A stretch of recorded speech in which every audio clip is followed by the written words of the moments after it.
स्वागत है मेरे चैनल फियरलेस मैथ्स में। तो ये मेरा पहला वीडियो है और मैं ये वीडियो उन बच्चों के लिए बना रही हूँ जो बच्चे छोटे 6, 7, 8 के जो बच्चे होते हैं वे अपने प्रॉब्लम ज़्यादातर शेयर नहीं कर सकते, उनके लिए बना रही हूँ। और लोगों को ऐसा लगता है कि मैथ्स जो है, गणित जो है बहुत कठिन सब्जेक्ट है और उनसे एक भय बना रहता है। तो मेरा ये प्रयास है इस वीडियो के, इस चैनल के माध्यम से कि गणित जो है भय नहीं है और उसको हम इजी वे में आसानी से पढ़ सकते हैं और एंजॉय कर सकते हैं।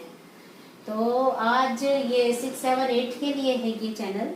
तो आज हम पढ़ेंगे क्लास 6 में कक्षा 6वीं का प्राकृत संख्या। तो प्राकृत संख्याएं के बारे में बताने के लिए सबसे पहले तो जैसे कि हम बच्चों को बोलते हैं कि चलो गिनती करो, ये सब कोई भी चीज़ हम दे देते हैं, जैसे कि हमने पैर की उंगलियां गिनने के लिए बोल दिए या बहुत सारी चीज़ें, फल फूल जो भी है उनको गिनने के लिए बोले। तो सबसे पहले बच्चे क्या करते हैं, किससे गिनती शुरू करते हैं, 1, 2, 3, 4, 1, 2, 3, 4, 5 इस प्रकार से गिनती करते हैं। तो संख्याओं के बारे में तो पहले से ही बच्चे जानते हैं प्राइमरी स्कूल से, जैसे संख्याएं क्या होती है, गिनती आता है, उनको जोड़ना घटाना गुणा भाग सब चीज आता है। लेकिन उसके बाद आवश्यकता पड़ी कि नंबर्स, बहुत सारे नंबर हो रहे हैं, बहुत सारी संख्या हो रही है, इनको कुछ नाम दिया जाए। तो नाम देने के लिए कुछ अलग अलग जो संख्याएं थी, एक ही गुणों की संख्याएं थी, उनको एक अलग किया गया और उनको नाम दिया गया। तो उसमें सबसे पहला नाम आता है प्राकृत संख्या। तो अब सबसे पहले इसको प्राकृत संख्या क्यों कहते हैं, तो प्राकृत संख्या किस लिए कहा गया होगा। तो जनरली हम जब शुरू करते हैं गिनती तो हम किससे शुरू करते हैं, 1, 2, 3, 4 इसी से ही शुरू करते हैं। जैसे मैंने कहा कि गिनती करो, तो कोई भी बच्चा हो जिसको गिनती आती हो वो हमेशा शुरू करेगा 1 से। कोई बच्चा 3 से या कोई 8 से तो कोई 9 से ऐसा शुरू नहीं करेगा। तो जिस प्रकार से अगर हम किसी बच्चे को नींद में भी उठा के बोलते हैं कि चलो गिनती करो, तो वो बच्चा गिनती कहाँ से करेगा, 1 से ही करेगा। 1, 2, 3, 4 ही बोलेगा अगर इंग्लिश में तो, और हिंदी में बोलेगा 1, 2, 3, 4। तो इसका मतलब ये जो संख्या है, गिनती बोलते ही हमारे जहन में अपने आप आता है कि हमको गिनती 1 से शुरू करनी है। तो इसीलिए इस संख्याओं को कहा जाता है प्राकृत संख्याएं। और प्राकृत संख्याओं को इंग्लिश में कहते हैं नेचुरल नंबर। तो प्राकृत संख्याओं को इंग्लिश में कहा जाता है नेचुरल नंबर। अब हम इसकी परिभाषा देखते हैं। तो परिभाषा, क्योंकि हम इसको गिनती के लिए प्रयोग करते हैं, इसीलिए क्या करते हैं, गणना के लिए जिन संख्याओं का प्रयोग किया जाता है उसे हम क्या कहते हैं, प्राकृत संख्याएं। काउंटिंग के लिए हम जिनका भी उपयोग करते हैं, जिन नंबर्स का, उसको हम कहते हैं नेचुरल नंबर। अब नेचुरल जो ये वर्ड है, जो शब्द है, वो कहाँ से शुरू होता है, एन से। तो इसीलिए इसको हम कैपिटल एन, बड़े एन से ही दर्शाते हैं।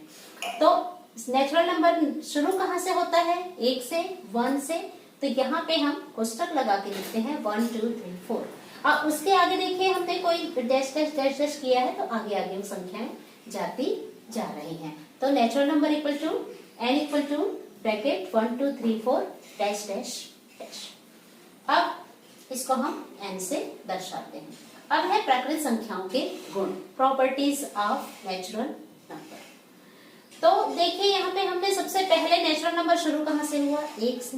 तो जो सबसे पहले शुरू हो, जो सबसे पहले पे आता है, उसको हम क्या कहते हैं, सबसे छोटी। तो ज्यादातर बच्चे जानते होंगे, हम कहते हैं कि 1 अंक की सबसे छोटी संख्या, तो हम क्या कहते हैं 1, क्योंकि सबसे पहले आता है। और 1 अंक की सबसे बड़ी संख्या तो क्या कहा जाता है, 9। तो वो सबसे बड़ी संख्या, क्योंकि उसके बाद अगर 10 होता है तो 10 क्या हो जाता है, 2 अंकों की संख्या होती है। उसी प्रकार से हम कहते हैं कि 2 अंकों की सबसे छोटी संख्या, तो सबसे छोटी संख्या क्या होती है, 10, क्योंकि 2 अंकों की संख्या 10 से ही शुरू होती है और खत्म कहाँ पे होती है, जापू के 99 पे। उसके बाद अगर हम करते तो 100। तो उसी प्रकार से ये संख्या शुरू होती है 1 से। स्टार्टिंग कहाँ से हो रहा है इसका, 1 से हो रही है इसकी स्टार्टिंग। इसीलिए सबसे छोटी प्राकृत संख्या क्या होती है, 1 होती है। Lowest natural number equal to 1। अब है सबसे बड़ी प्राकृत संख्या। सबसे बड़ी प्राकृत संख्या हम बता सकते हैं क्या, हम गिनती में पढ़े हुए हैं, 1, 2, 3, 4 के बाद 100, 100 के बाद 1000, 1000 के बाद लाख, 10 लाख, करोड़, अरब, 10 करोड़, इस प्रकार के संख्या आते, हमको आता है पदक तक। तो पद्म के बाद भी संख्याएं तो होती है ना, संख्याएं तो ऐसी नहीं है कि उसके बाद से खत्म हो जाती है, पद्म संख्या हो गई, तो संख्या लगातार चलती रहती है। तो हम नहीं बता सकते कि सबसे बड़ी प्राकृतिक संख्या कौन सी होगी। जैसे हम बताते हैं 2 अंकों की सबसे बड़ी प्राकृतिक संख्या होती है 99, क्योंकि हमको पता है उसके बाद जो 100 आएगा वो 3 अंकों की हो जाएगी। लेकिन हम प्राकृतिक संख्या जो है हम नहीं बता सकते।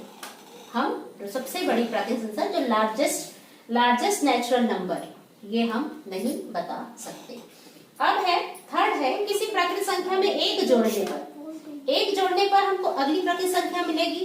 जैसे 1 है तो 2, 1 का अगला संख्या है 2, 2 का है 3, 3 का है 4, 1 का 2, 2 का 3, 3 का 4, इस प्रकार से। तो यहाँ पे अगर एक हम जोड़ते जाएंगे तो हमको अगली संख्या ऐसे हमको मिलती जाती है।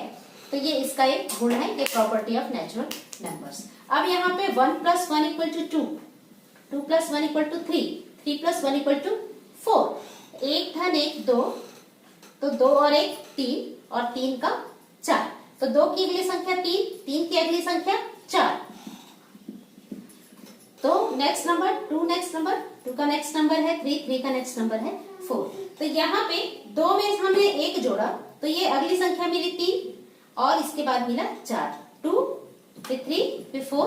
अब हम इसको हमने लिखा है कि 2 छोटा है 3 से, क्योंकि 2 में हमने 1 जोड़ा तो अगली संख्या मिली है और यहाँ पे 3 में 1 जोड़ा तो 4 मिला। उसी प्रकार से इसको हम लिख सकते हैं कि 4 बड़ा है 3 से और 3 बड़ा है 2 से। 2 is less than 3, 3 is less than 4, 4 is greater than 3, 3 is greater than 2। तो अब यहाँ पे देखो कई बच्चे जो हैं 5वीं से पढ़ के आने के बाद 6वीं में भी कई बार थोड़े से कंफ्यूज होते हैं, बहुत ज्यादा कंफ्यूज होते हैं जब यहाँ पे ये अपने को ये साइन लगाना पड़ता है, बड़ा है या छोटा है। तो यहाँ पे ये इस प्रकार का जो साइन है एक चोंच की तरह से होता है। तो हमको ये ध्यान रखना, जिन बच्चों को नहीं पता, जिनको पता है वो तो अच्छी बात है, तो जिनको नहीं पता तो हमको ये ध्यान रखना जो बड़ा नंबर होता है उसकी तरफ इसका जो मुंह है वो खुला हुआ रहता है। ये इसका फंडा है, इससे आपको इसको करने में आसानी होगी।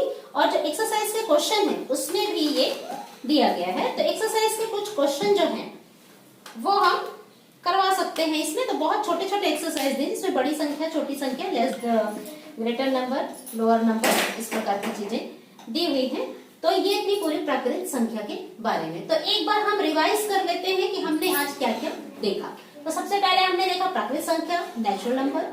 गणना के लिए जिन संख्याओं का उपयोग किया जाता है उसको हम प्राकृतिक संख्या कहते हैं। जैसे काउंटिंग करने के लिए हम जिसको यूज करते हैं वो हो जाती है प्राकृतिक संख्या। अब है प्राकृतिक संख्याओं के, और इसको हम n से दर्शाते हैं क्योंकि नेचुरल में n जो बड़ा आता है इसलिए इसको हम n से दर्शाते हैं, और 1 से शुरू होके अनंत तक जाती है।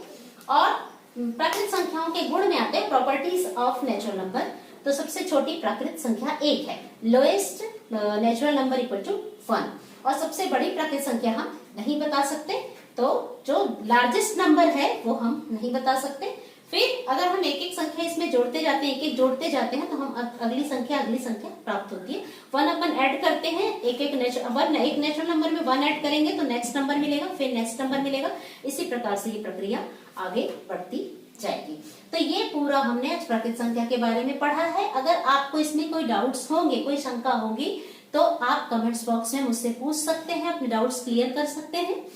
और ये आगे हम इसको बढ़ाते रहेंगे। तो अगर ये वीडियो आपको अच्छा लगता है तो आप उसको लाइक कीजिए, शेयर कीजिए, सब्सक्राइब कीजिए और इसको ज्यादा से ज्यादा शेयर कीजिए ताकि सभी बच्चों को इससे फायदा हो सके। और अगला मेरा वीडियो होगा 7th क्लास का परिमेय संख्या, रेशनल नंबर्स।